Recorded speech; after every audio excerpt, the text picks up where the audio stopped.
Amigos, son tiempos difíciles, son momentos complicados para mucha gente en España, especialmente para agentes del servicio de inteligencia. Aquí hemos hablado con muchos de ellos, tienen dificultades, no les dejan investigar en libertad, son tiempos complicados. Es quizá la mejor ocasión para situar a cada uno en su lugar. El gobierno actual en España cree que todos los poderes han de estar supeditados al cargo público, al político, hasta el poder militar, hasta la Casa Real. Consideran que bajo el yugo de Pedro Sánchez todo se acepta, fuera de él eres un enemigo. Es una situación muy difícil, no solo para agentes de inteligencia, sino para cualquier periodista con un poco de opinión libre que no siga la corriente. Hoy tenemos un testigo excepcional que nos puede situar con la perspectiva del tiempo cómo funciona este gobierno. Hace unos años, Pablo Iglesias, vicepresidente del gobierno entonces, le denunció por calumnias, por decir pues que se podía beneficiar del régimen de Maduro, que había conexiones entre el dinero de Venezuela y Podemos.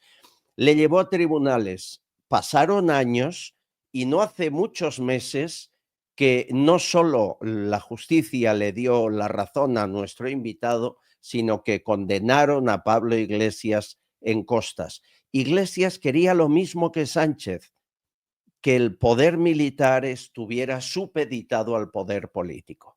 Coronel Diego Camacho, uno de los hombres que más historia tiene en el CSIT, en el antiguo Servicio de Inteligencia. ¿Cómo está usted? Pues muy bien, Albert, muchas gracias por la presentación y estoy perfectamente, gracias a Dios. Me alegra. Enhorabuena por su victoria, que no fue fácil, ¿no? Porque fue una batalla judicial larga. Sí, no fue fácil porque en principio la jueza de instrucción quiso archivar el caso porque no veía eh, delito. Le obligaron desde la Audiencia de Madrid a reabrirlo, entonces se pasó al juicio oral. En el juicio oral el nuevo juez volvió a absolverme y después hubo una apelación ante el Tribunal Provincial, también me volvió a absolver y entonces llevó el tema al Tribunal Supremo y el Tribunal Supremo Qué volvió a barbaridad. absolverme y a condenarle en costas, y después de esto ya Pablo Iglesias no recurrió al último escalón que tenía posible recurrir, que era el Tribunal de Justicia Europea, ¿no? Ya, ya. Qué insistencia, ¿no? ¿Estaba obsesionado con acabar con usted o qué? Bueno, yo creo que a él le perjudicó mucho en el proceso que en un momento determinado mi abogado, entre otras cosas, le dijo, pero ¿cómo es posible que usted presente esta querella contra este señor y contra todos los periodistas que antes que él han puesto en claro su vinculación con el narcotráfico de Maduro y de Venezuela? Usted no ha hecho nada. Y la contestación fue insólita, nos dejó con la boca abierta porque ¿Qué dijo, dijo? porque es militar. Y entonces, bueno, yo creo que, claro, cuando vas a hacer una demanda por calumnia a una persona, no debe influir el hábito del monje, ¿no? Claro, claro. Han pasado unos meses de esa victoria judicial, pero ahora se acumulan los indicios de que el gobierno entero de Pedro Sánchez, en el que ya no está Pablo Iglesias, podría estar financiado por el narcoestado venezolano. Y eso se une a la presión que está haciendo el presidente norteamericano sobre Venezuela. ¿Cree usted que el CNI actual tiene pruebas suficientes? Y la segunda y principal pregunta, ¿le dejarán mostrarlas? Vamos a ver, yo creo que el CNI Yo no lo sé si tiene las pruebas suficientes, aunque mi forma de trabajar en el servicio de inteligencia durante bastantes años me hace pensar que pruebas no faltan. Lo que pasa es que el servicio de inteligencia no es un órgano ejecutivo de poder político. Entonces, el órgano de inteligencia lo que hace es, digamos, reflejarle al que toma decisiones cómo está la situación y cuáles Ya. son los posibles caminos y las posibles consecuencias que se pueden derivar de tomar una decisión u otra. Pero ya tenemos en la época del presidente ZP el caso donde el CNI se vio sometido a una prueba tremenda, que fue cuando en Moncloa no gustaban los informes que se elaboraban tanto en el País Vasco como en el centro de Madrid, y entonces el presidente llamó al entonces director del servicio, que era el concuñado de Bono, este señor, bueno, Sáez creo que se llamaba, Sí.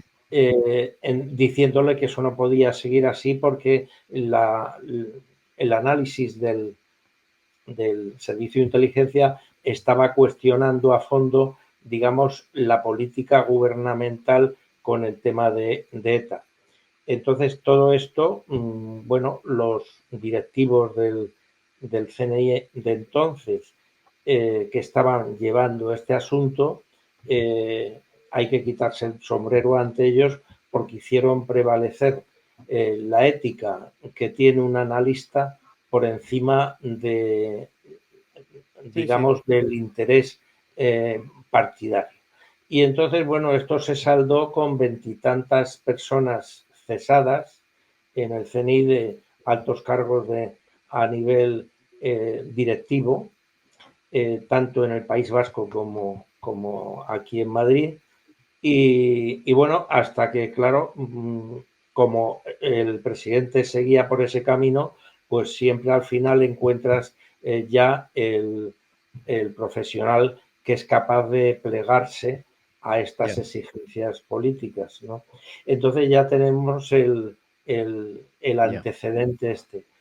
Poco puede prevenir la amenaza un servicio de inteligencia si el que genera la amenaza es el que toma las decisiones. Está claro. Pero eso está ocurriendo ahora. La Bueno, información que nos llega, ahora está ocurriendo con mucha mayor profundidad, porque en tiempo de ZP era un tema concreto, en este caso el terrorismo de ETA, pero era un tema totalmente único.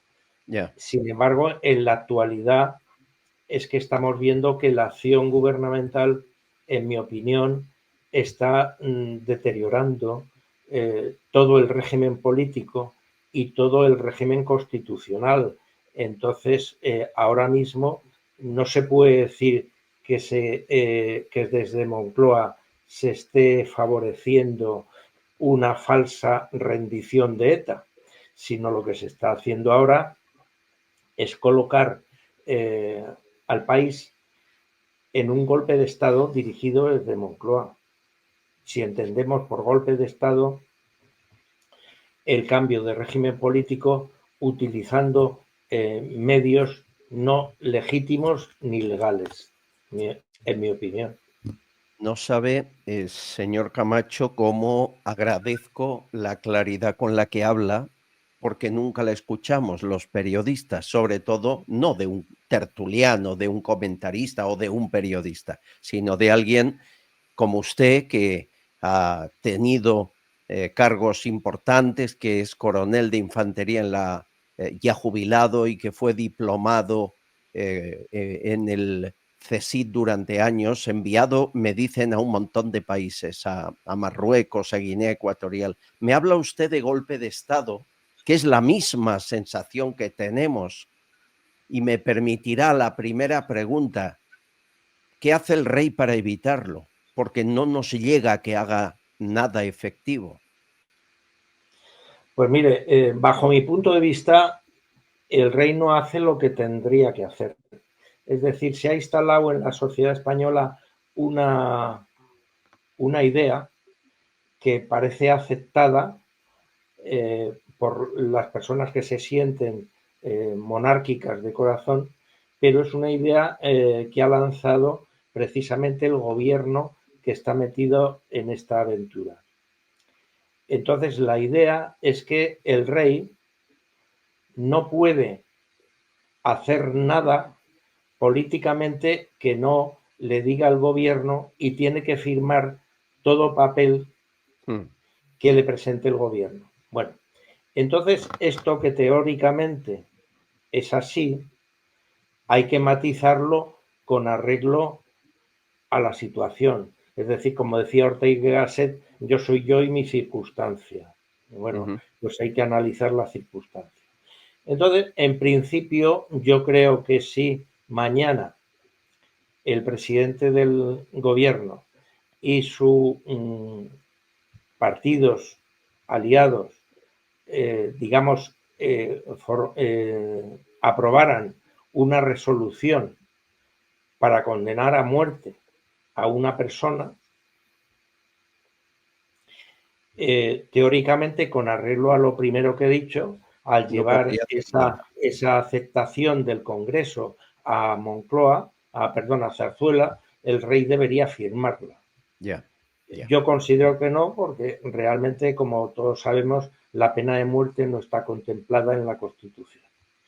Entonces, lo que quiero decir con esto es que cuando se lleva a Zarzuela una disposición, un proyecto de ley, una proposición de ley aprobada que es francamente inconstitucional, y me estoy refiriendo en concreto a la ley de amnistía, que durante el proceso constituyente fue rechazada por los que redactaron la Constitución, y además en la Constitución, cuando se habla del derecho de gracia, elimina el indulto general, y si se indulta lo menor, si se rechaza lo menor, hay que rechazar lo mayor. Bueno, pues eso es totalmente inconstitucional, bajo mi punto de vista. Por lo tanto, el rey tiene suficiente en Zarzuela, suficiente apoyo de asesores y de personas que están en la Casa Real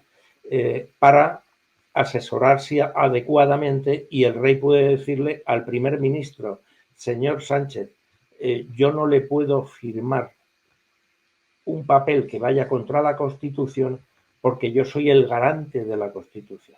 Bien. ¿Y por qué lo hace? Pues yo no lo sé, porque evidentemente no estoy en la mente del rey, ni he hablado con él nunca, nada más que cuando recuerdo que una vez que yo estaba destinado en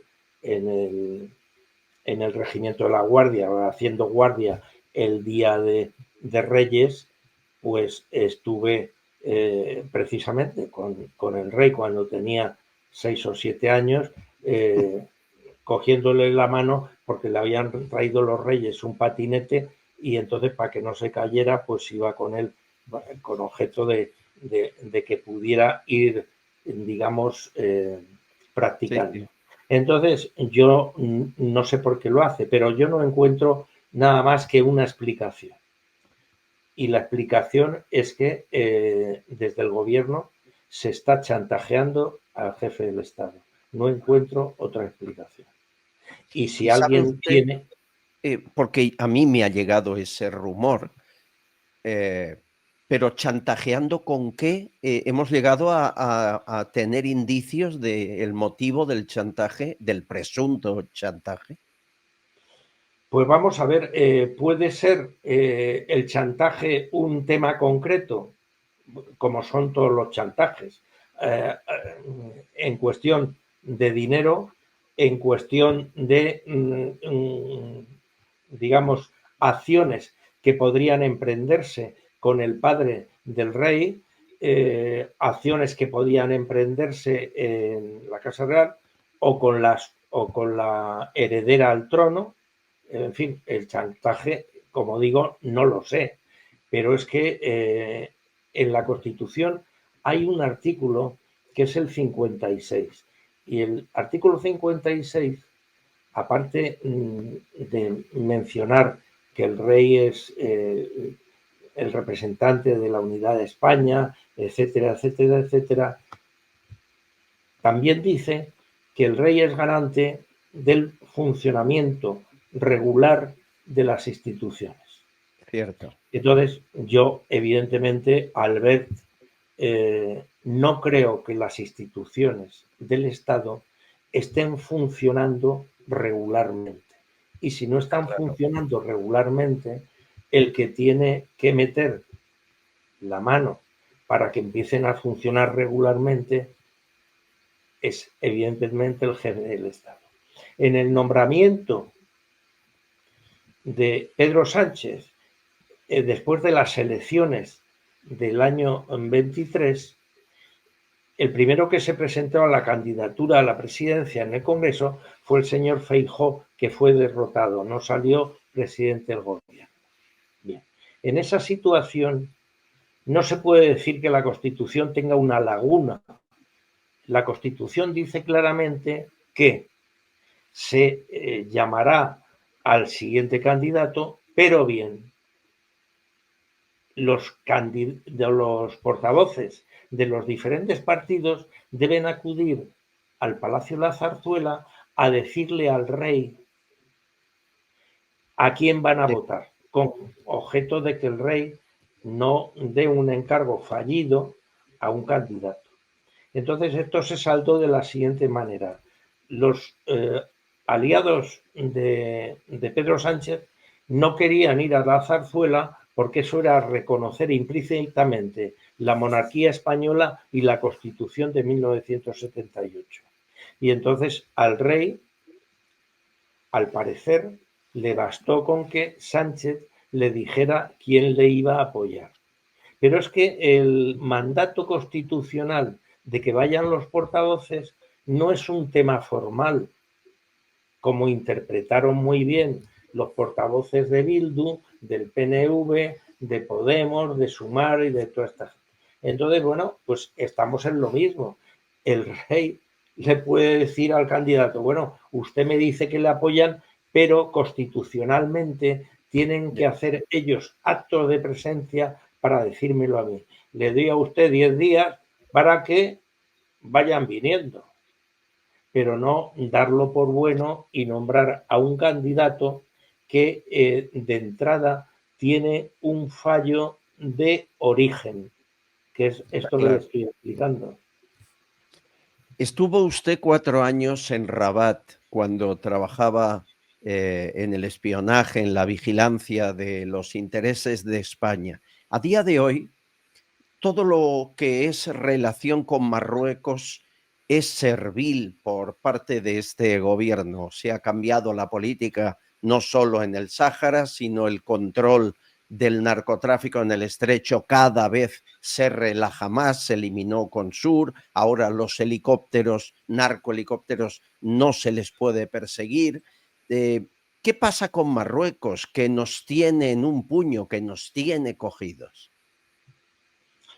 Pues sí, pasa con Marruecos lo mismo. Yo es que me parece que voy a reiterarme en esto del chantaje, pero evidentemente las relaciones exteriores es un asunto de intereses.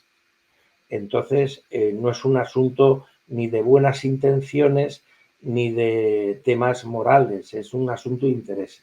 Entonces, evidentemente, como usted sabe, y salió a la prensa hace como creo que año y medio o 2 años, se descubrió una compra de eurodiputados financiados por Qatar, en Ujú. donde entre Qatar y Marruecos estaban comprando voluntades de eurodiputados a la Asamblea.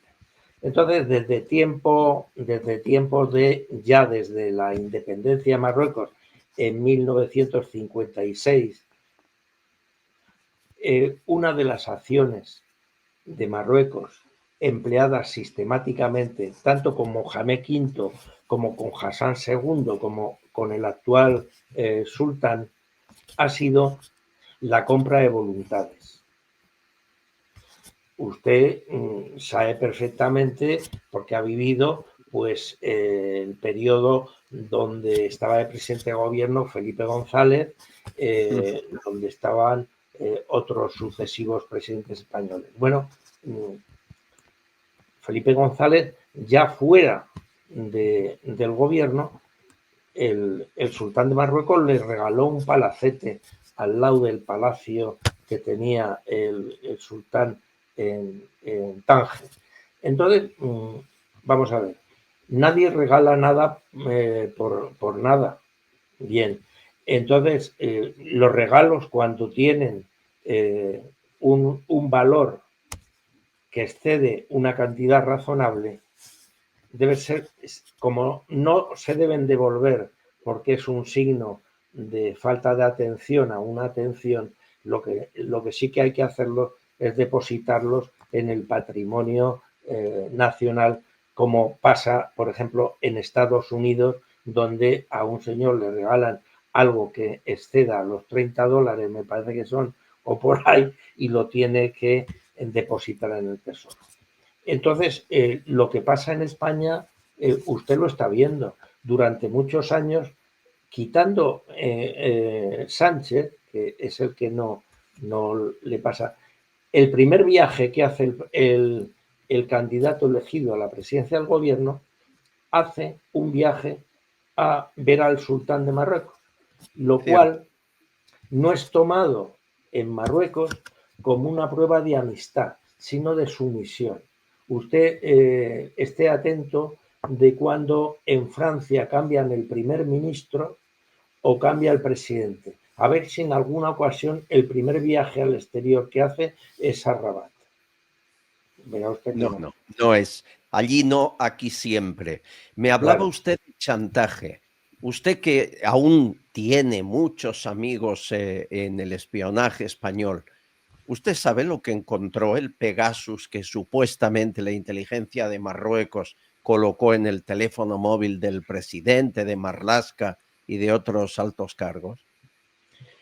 Pues no tengo ni idea tampoco del tema de Marruecos, del tema de Pegasus, porque es un tema, digamos, de espionaje electrónico que, digamos, tiene patente israelí, para entendernos. Pero Marruecos, desde hace, no ahora, sino desde siempre, el narcotráfico hacia España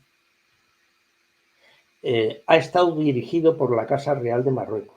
Es decir, en la época que yo estuve destinado en Marruecos, quien llevaba el tema del narcotráfico del hachís hacia el norte era la hermana de Hassan II. Entonces, vamos a ver, todo esto que yo le estoy contando y que yo sé, claro que lo sabe el gobierno, pero vamos, no este gobierno, sino los gobiernos que le han precedido. Vamos a ver, las relaciones con Marruecos son tan de vergüenza que yo recuerdo cuando estuve allí destinado que 3 saharauis pidieron el asilo político presentándose en la embajada de España y entonces, bueno, el embajador los quería echar de la embajada. Y Mm. entonces, bueno, pues yo intenté lo contrario y además le di una salida al embajador diciendo, tengo el respaldo del director mío, de Manglano, entonces yo me comprometo a poderlos llevar a Ceuta y llevarlos a España y que, vamos, y que estos señores pues salven su situación. ¿Y esto cómo lo puedes hacer? Digo, hombre, pues sencillamente lo puedo hacer porque esto es una patata caliente para el sultán de Marruecos. Y es una patata caliente, ¿por qué? Porque claro, si se sale a la prensa que estos 3 asilados van a ser ellos o su familia maltratados, la familia que tienen todavía en el Ayun, van a ser maltratados, y se vincula esto con el caso del general Uzquir, y lo que hizo Hassan II con la familia del general Uzquir, que fue el que intentó un golpe de Estado y cuando fracasó, Hassan II metió en una cárcel a su mujer, a su hija de 12 años y a su hijo de 3 años, en Por favor. celdas donde se podían oír, pero ni se podían tocar ni se podían ver. Y así estuvo 20 y tantos años. Todo este escándalo salió a la prensa. Estados Unidos lo obligaron a Hassan II a demoler la cárcel y Canadá le dio asilo político inmediato a la familia de Uzquir. Bueno, pues quiero decir, con ese antecedente, a Marruecos lo que le interesa es, desde luego, que no haya un escándalo, porque el tema de los derechos humanos para Marruecos es un tema muy peliagudo. Digo, entonces se puede hacer. Bueno, pues no hubo manera. No hubo manera y el embajador fue, fue a buscar a unos policías al Ministerio del Interior para que entraran en la embajada y sacaran a los saharauis. Y yo le avisé al segundo de la embajada, digo, a ver si tenéis cuidado y todo lo que digan estos policías lo dicen en francés, porque van a hablar en hasanía y claro, el que estén amenazando a 3 saharauis dentro de la embajada española en hasanía, pues no nos deja nada bien. Bueno, pues así se saldó el tema. Qué barbaridad. Un pasaje más de su vida. Usted estuvo 4 años en Guinea Ecuatorial, además como delegado del CSIC. A día de hoy siguen los viajes de políticos españoles a Guinea Ecuatorial. Se le ve a José Bono, el propio José Luis Ábalos, ahora imputado, el primero de los primeros viajes que hizo al dejar de ser ministro fue allí. ¿Qué tienen los políticos españoles en Guinea Ecuatorial? Pues mire, tienen negocios, vamos a ver. El caso de Guinea Ecuatorial, después del golpe de Estado de Obiang Nguema, fue una ocasión desaprovechada. Porque la política con Guinea, el golpe de Estado de Obiang es en 1979, que derroca, como usted sabe, a su tío, que era Macías Nguema, de la misma cultura, la misma tribu y el mismo clan, el clan de Mongomo. Bueno, pues el presidente Suárez diseñó una política de cooperación con Guinea Ecuatorial, en mi opinión, enormemente eficaz y además una política original en la aplicación, no en la teoría. Vamos a ver, lo que se intentó aplicar en Guinea Ecuatorial eran las teorías del premio Nobel de Economía Gunnar Myrdal del año 56. Y entonces era un modelo en el que el despliegue y el planteamiento era como el modelo francés, pero con una diferencia de fondo. ¿Cuál era la diferencia de fondo? Pues que, a diferencia de Francia, que siempre en las decisiones gubernamentales había un francés para tomar la decisión, aunque hubiera una parafernalia de africanos haciendo como que la tomaban. En el modelo español no. En el modelo español se asesoraba, se pretendía asesorar antes del problema, durante el problema y después del problema, pero nunca incidiendo en la toma de decisión final.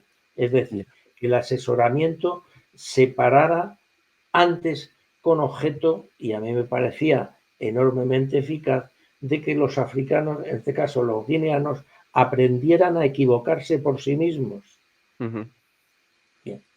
Entonces, esto yo creo que funcionó muy bien en tiempo de Suárez, y se continuó en tiempo de Calvo Sotelo los pocos meses que estuvo Calvo Sotelo al frente de la presidencia del gobierno.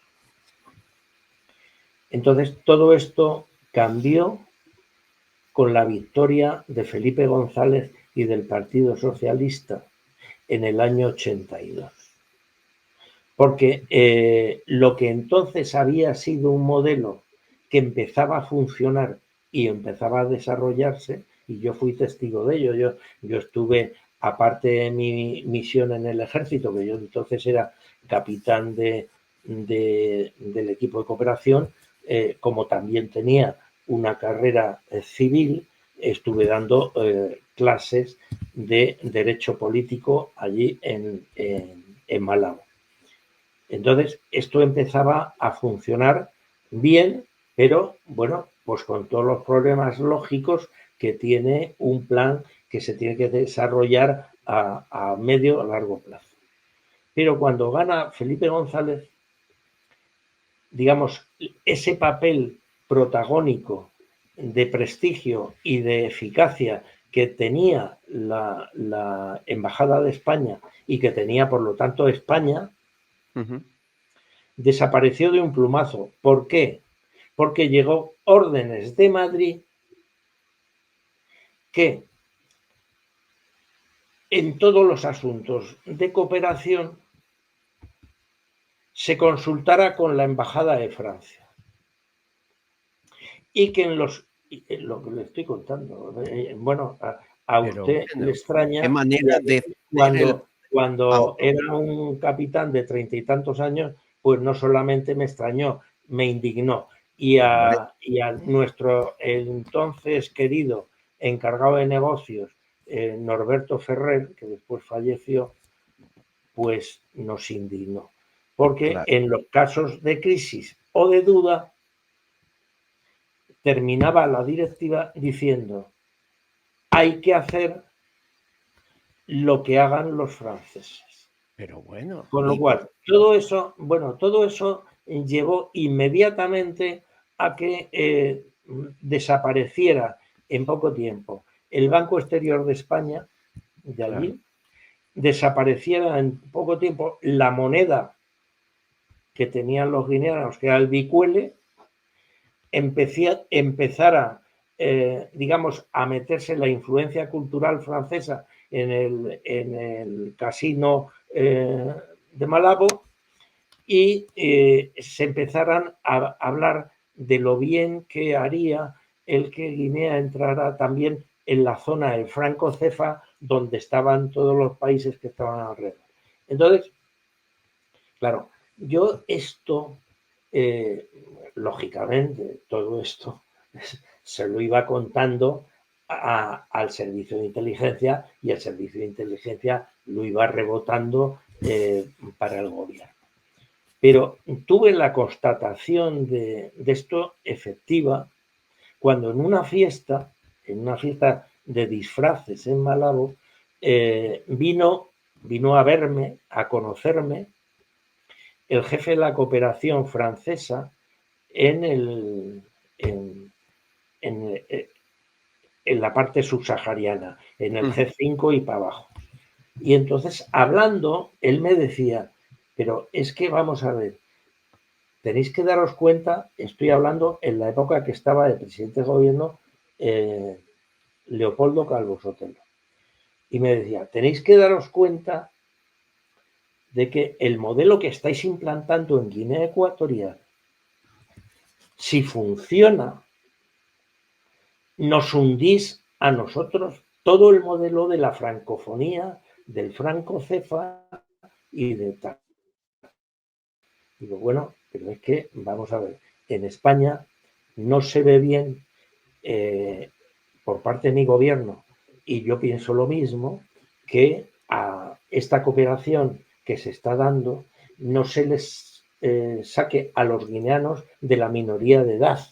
Es decir, hay que dejarlos a que empiecen a aprender a gobernar, a tomar decisiones, no estar permanentemente como como una tutela, como un protectorado, un neoprotectorado, aunque las formas sean diferentes. Es decir, que sea una influencia como la que tenéis vosotros en Francia. Digo, hombre, Guinea Ecuatorial es un país muy pequeñito, pero también si esto triunfa, debéis replantearos a nivel Eliseo el que hay otras formas de cooperar. Y entonces le dije, además, digo, además, esto que te estoy diciendo no es invención española, porque esto hace muchos años Gunnar Myrdal, el premio Nobel de Economía, lo tiene perfectamente planificado. Digo, y lo que ha hecho España es un intento de aplicarlo, porque es, claro, es diferente el hacer una cooperación a nivel ONG en un punto por una cosa, hacer una cuestión de Estado. Y bueno, y me dijo este tipo, dice, pero es que nos tiene muy preocupados y tal. Y después ya bebiendo un whisky tras otro y tal, ya amaneciendo en ese baile de disfraces que yo recuerdo que iba disfrazado de pirata, yo en concreto, ya le dije, digo, mira, Jean-Pierre, déjame de dar la vara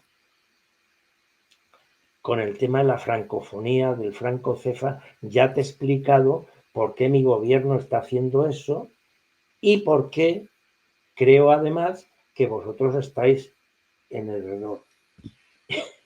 Y entonces ya, para que me dejara en paz, le dije, digo, mira, tú no cambiarías toda la francofonía, todo el francocefa y tal, porque en México se hablará francés. Dice, absolument.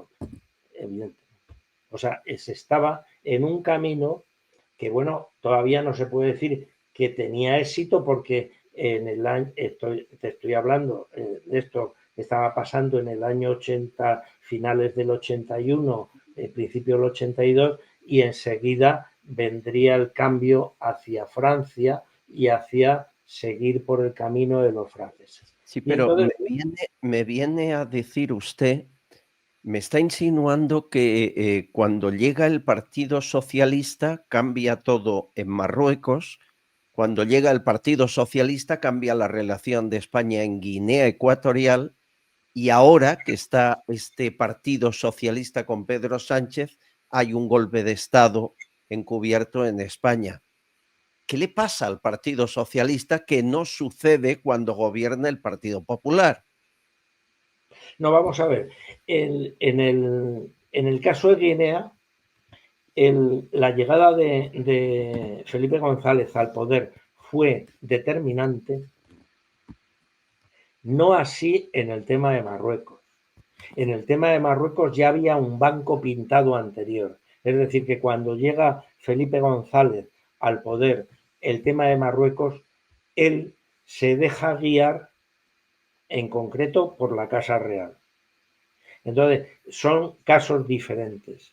Es Porque decir, además en el tema de Marruecos, usted me habló de que en Marruecos había también una relación de chantaje con España. sí, sí, Por lo pero era tanto, este chantaje un era chantaje con... que venía, escúchame, era un chantaje que venía de antes, en donde Felipe González se sube al tren que pasa, pero ya estaba constituido desde antes. ¿A Sin quién? embargo, en Guinea ¿A quién Ecuatorial, chantajeaba ¿eh? Marruecos? ¿A quién ¿Perdón? chantajeaba antes Marruecos?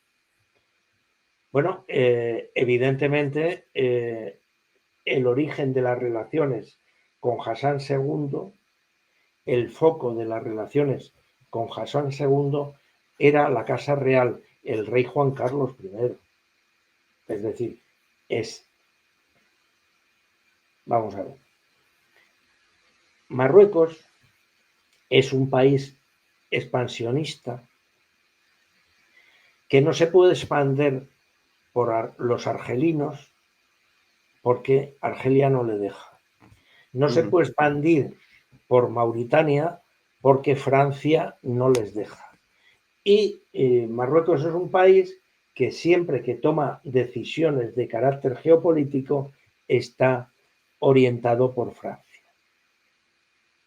Entonces, cuando aquí muere el general Franco en el año 75, hay una fuerza, vamos a decir, global, que es Estados Unidos, y una fuerza regional, que es Francia.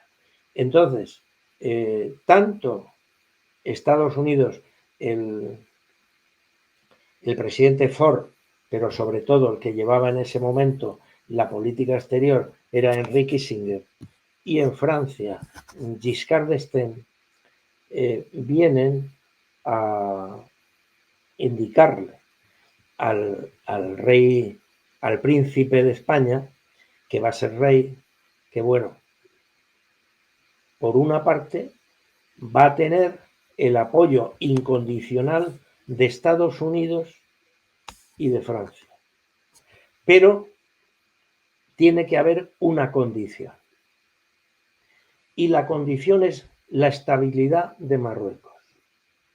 Marruecos es un país, estamos en el año 75. Marruecos es un país que ha tenido un intento de golpe de Estado en el año 72, que fue el ataque en el Palacio de Esqueira, al norte de Rabat, donde se salda con la muerte de 100 diplomáticos. No sé si se acuerda usted. Sí, sí. Y el año siguiente viene el intento de golpe de Estado del general Uzquir, que también se salda con un fracaso. Estamos en 1975. Para el Departamento de Estado y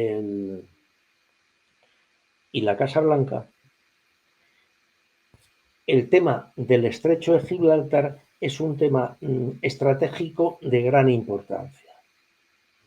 Y entonces resulta que en Portugal está en efervescencia la revolución de los claveles. Ujú.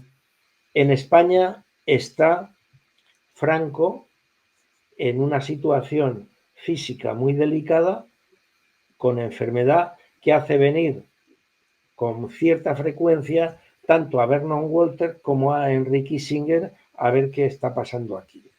Bueno, entonces, para el interés estratégico de la estabilidad en el estrecho de Gibraltar, es preciso que Marruecos no entre en un periodo de ebullición como tiene España, como tiene Portugal. Por lo tanto, la forma que piensa la Casa Blanca y el Departamento de Estado que es posible estabilizar y asegurar la pieza marroquí, ¿cuál es? Pues como hay una agitación social interna muy fuerte en Marruecos por la desigual distribución de la riqueza, lo que hay que es embarcar al país en una empresa exterior. Y la empresa exterior es el Sáhara. Ya, ya. Aquí la cuestión es con qué se chantajeó al rey Juan Carlos.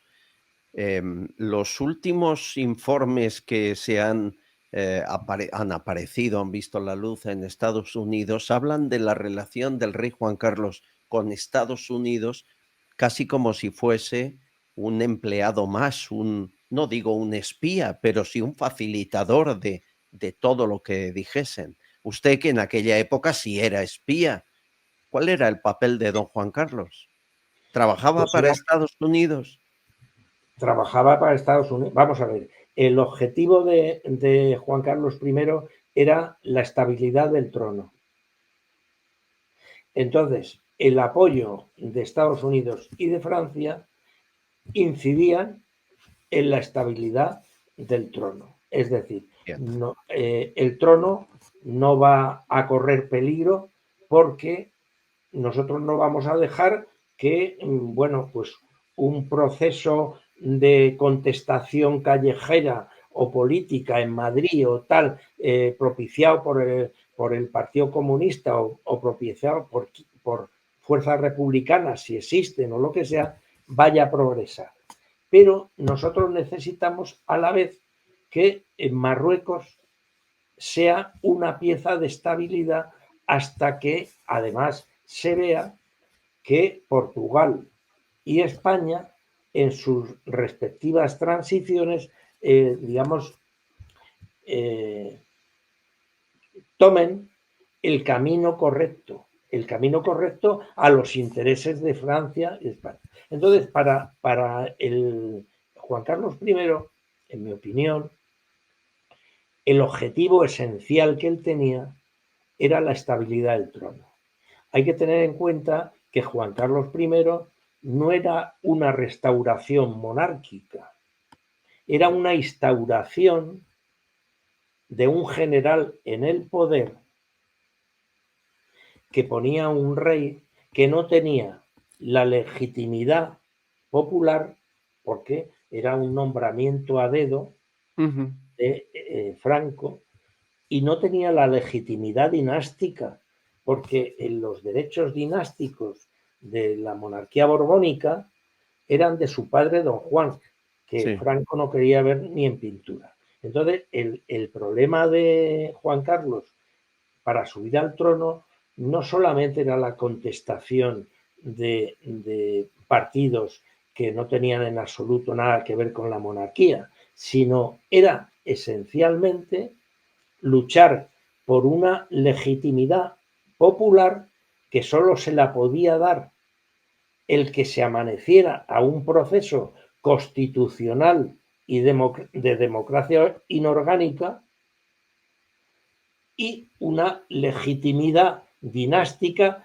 Por eso necesitaba que su padre abdicara en sus derechos dinásticos, porque si no tendríamos en poco tiempo un rey establecido en el trono de España, mientras que las casas reales reinantes en Europa, a quien reconocían era a don Juan.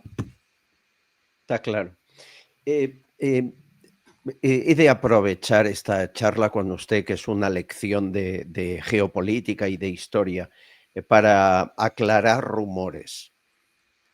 ¿Al presidente de gobierno Carrero Blanco le mató la CIA? Mire, yo no lo sé, pero sí sé dos detalles que le voy a contar. En el momento del atentado había un vehículo de los equipos operativos del CSIC que inmediatamente que hubo el estallido recibió la orden de retirarse. Usted conocía a quién estaba ahí, seguro. Sí, bueno, pero eso ya no le pido que me lo diga, pero sí. ¿cómo pueden decirle si estamos ahí, retírese? ¿Qué hacía ahí un equipo del CSIC en el lugar de pues algo fue parecido a lo que pasó en el golpe de Estado del año 81, donde también los vehículos que estaban vigilando la Nacional 6, la carretera de Extremadura, es decir, por donde podía salir las columnas de carros de combate y que estaban ahí, digamos, vigilando, también se les ordenó retirarse y dejar el campo expedito, aunque después no salieron los carros de combate. Bueno, el segundo detalle de lo de la muerte de Carrero es precisamente, tiene relación con el juicio de campamento de los militares acusados del golpe de Estado del 81, que tiene lugar en el año 82. Entonces, en ese juicio de campamento está acreditado en las actas del mismo, hay un momento en que se está investigando, está interrogando el fiscal al comandante Cortina, que es uno de los encausados Golpista. Sí. Y entonces, bueno, pues según consta ahí, el fiscal le está acosando al comandante de tal forma que el presidente del juicio interrumpe el mismo para ir a comer.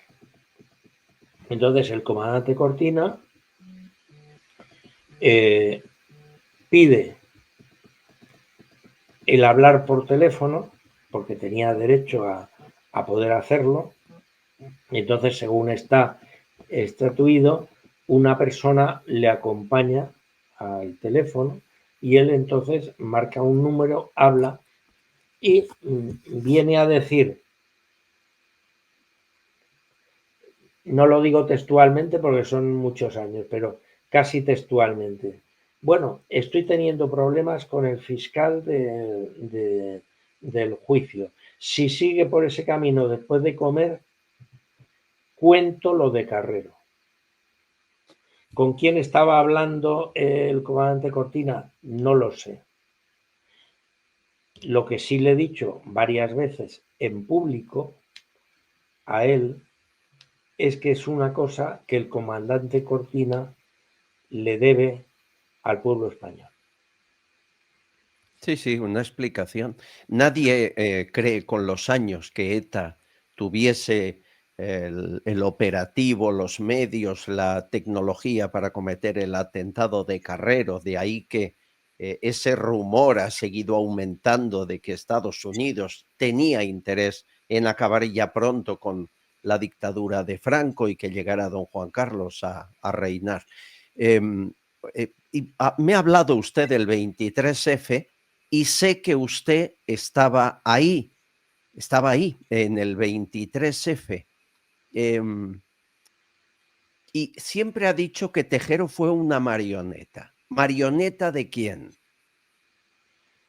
Vamos a ver, Tejero, igual que a los guardias civiles que le acompañaron y que le acompañan, porque es Tejero, digamos, una persona que tiene un gran ascendiente en la Guardia Civil y confían en él, y también por un capitán que entonces estaba en el CSIC, el capitán Gómez Iglesias, digamos que sirve para que los agentes que hay allí y que toman en la jefatura de tráfico, pues se suban a los autobuses y les acompañan.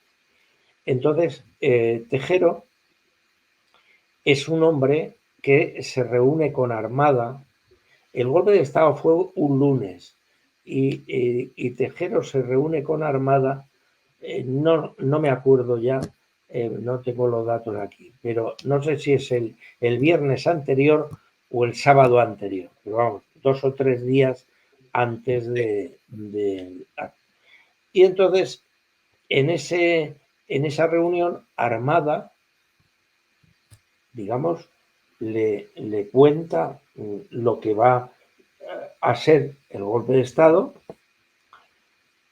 Bien es cierto que Tejero ya había estado hablando con Cortina y con Gómez Iglesias y, digamos, ya estaba, digamos, al tanto de lo que iba a pasar. Y también había estado hablando con el general Milán del Bosch, con el cual pues tenía un gran ascendiente y confianza. Entonces, lo que viene a pasar es que el día del golpe, el golpe se planifica como un golpe de mano en 3 fases. La primera fase era desencadenar la acción con el secuestro del Parlamento y del Gobierno, que ese sería, digamos, el factor desencadenante de toda la situación posterior. La segunda fase era el bando del general Milán del Bosch, la salida de unas unidades blindadas a la y que en ese manifiesto el capitán general de Valencia tomara los poderes civiles en esa situación. Todo esto aderezado con que unos buques de la Sexta Flota se dejaran ver a unas millas de Valencia. Es decir, estaba ahí. Y la tercera fase era la llegada del general Armada al Congreso de los Diputados para salvar una situación límite y proponerse en el hemiciclo como presidente del gobierno, puesto que ya estaba en cenas anteriores, de días anteriores, estaba previsto y estaba hablado con los portavoces de los diferentes grupos políticos esta situación. Es decir, que había una complicidad en la llegada de Armada Pero un de los momento, partidos políticos. Y señor entonces Camacho. no se iba a presentar esto como se lo estoy yo diciendo aquí, No, no, sino ya, que pero me está diciendo que los portavoces de los principales grupos sabían lo que iba a ocurrir y estaban avisados. sí, lo sabían excepto uno, que era el grupo de Fuerza Nueva de Blas Piñar, que fue el único partido al que no se le consultó lo que iba a pasar. El único que no estaba al tanto. Y entonces, bueno, pues evidentemente en esos contactos, pues se confeccionó la lista de lo que iba a ser el gobierno y se tenía el acuerdo de ese papel de Armada. Porque el golpe de Estado del 23F se hace un calco de lo que fue la llegada de Gaulle al poder en Francia cuando la guerra de Argelia. Entonces, lo que pasa es que en la guerra de Argelia había una situación real que era Argelia francesa, Argelia argelina y Ujú, al borde de la división de la guerra civil en Francia. ujú. Entonces, el problema que tienen los golpistas es que con ese modelo que les parece muy de copiar por nosotros, hay un problema, y es que no tenemos Argelia, no tenemos problema social interno político. Y entonces por eso es por lo que Tejero entra en el hemiciclo. ¿Por qué? Porque tiene que desencadenar una acción que sea de suprema gravedad y límite. ¿Qué mayor gravedad política y límite que secuestrar al gobierno y al Parlamento? Pues eso El, es lo que se el rey conoce don Juan como... Carlos era conocedor de todo este plan, participó en él. ¿Quién? El rey don Juan Carlos. Claro, el rey, Juan Carlos, realmente, Juan Carlos no planifica el golpe. Juan Carlos da la luz verde. Es decir, el golpe de Estado, digamos, tiene, en mi opinión, su origen en el mes de mayo del año 80. En el mes de mayo del año 80 hay una cuestión determinante, que es cuando el candidato a la presidencia de los Estados Unidos, Ronald Reagan, todas las encuestas ya le dan que va a arrasar al presidente Carter en las elecciones de noviembre. Y entonces, digamos, el equipo electoral de Ronald Reagan rápidamente cambian todo lo que había sido hasta entonces la campaña electoral. Y entonces, como usted sabe, en Estados Unidos las campañas electorales se suelen centrar en temas de carácter económico. Ujú. Sin embargo, en este caso, el equipo de Ronald Reagan se centran en qué?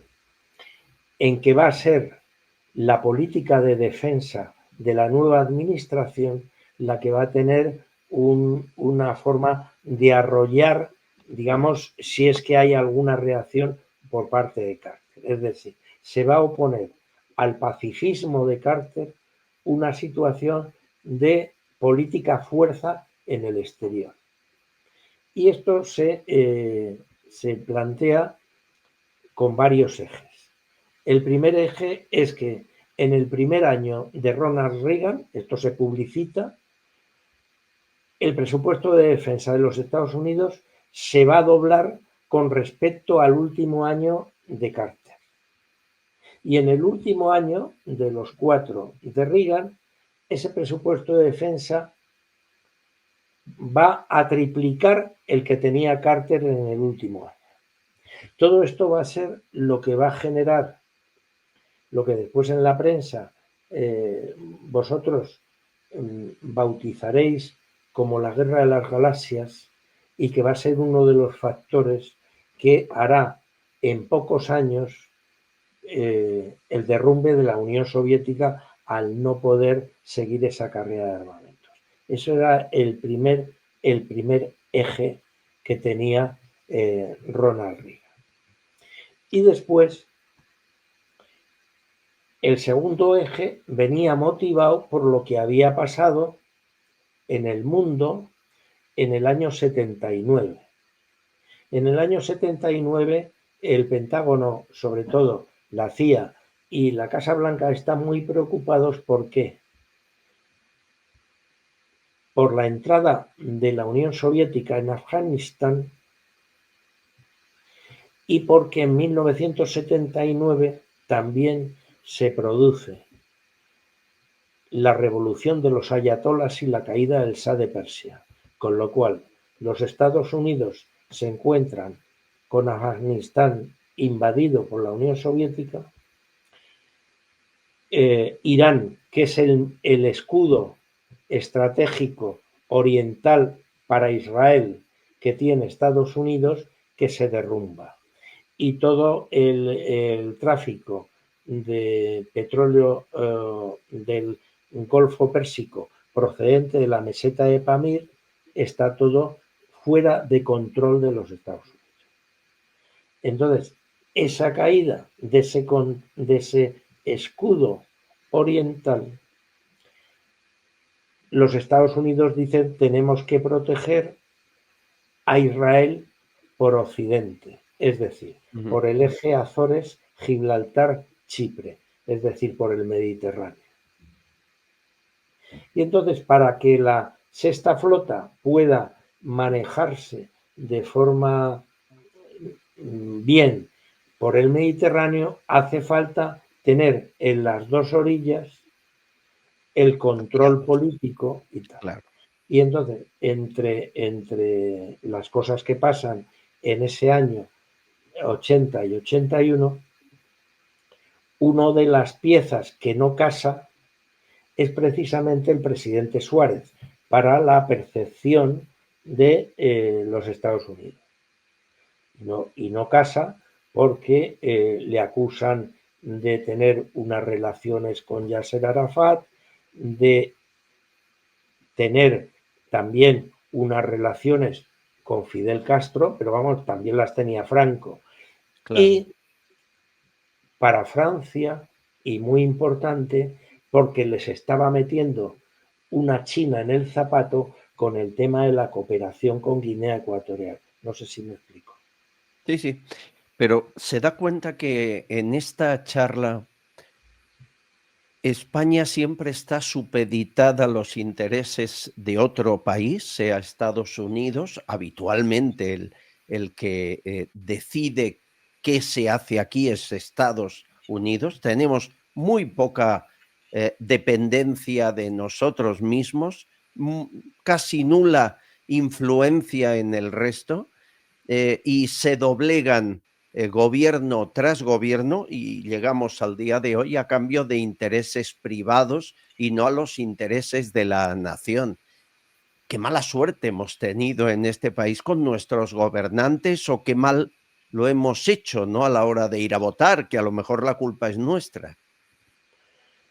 Es evidente que hemos tenido mala suerte, pero también cuando los intereses de un país extranjero inciden de la forma que han incidido en España en la actualidad, que no es la primera vez en nuestra historia, Ujú. se debe a porque desde el extranjero la principal arma que tiene ese país foráneo para incidir en la influencia española es ni más ni menos que la corrupción. Entonces, esa corrupción no solamente implica el factor dinero, no solamente implica eso, también implica el que los que toman las decisiones en el país que quiere ser, que tiene que ser dominado, que en este caso es España, no desarrollen una política exterior que sea asumida por la nación. ¿Cuánto Ya. tiempo hace usted, Albert Castillón, que no ve en el Congreso de los Diputados un plenario para hablar de la política exterior? Uf, siempre estamos con las cuestiones domésticas del día anterior. Tiene usted Claro. razón. Entonces, el tema de la influencia tiene determinadas capas. Y entonces esas capas, evidentemente, la más llamativa es el dinero cuando cogen a una vicepresidenta del Parlamento Europeo con sacos de euros en su casa. Eso es muy llamativo, evidentemente. Pero hay una cosa más importante, que es cuando tú desactivas las instituciones del país, digamos, para prever la amenaza. Y la amenaza, evidentemente, quien te la puede detectar, porque es su obligación, su trabajo y es en lo que está empleado, es el servicio de inteligencia. Y entonces, claro, el servicio de inteligencia está anclado fundamentalmente en el gobierno, como debe ser, no va a ser un Estado dentro del Estado, está vinculado al gobierno. Ya. Pero claro, si es el gobierno el que está bajo esa influencia, bajo esa compra, bajo esa corrupción, cuando tú separas la nación de sus intereses exteriores, vacías de contenido la política exterior y solo mantienes una parafernalia totalmente formal que no sirve para nada, pues entonces el servicio de inteligencia se ve que sus papeles no sirven para nada porque no se toman decisiones acordes con el interés nacional, Ya, ya. sino como pasó en el tema que hemos hablado al principio de ETA,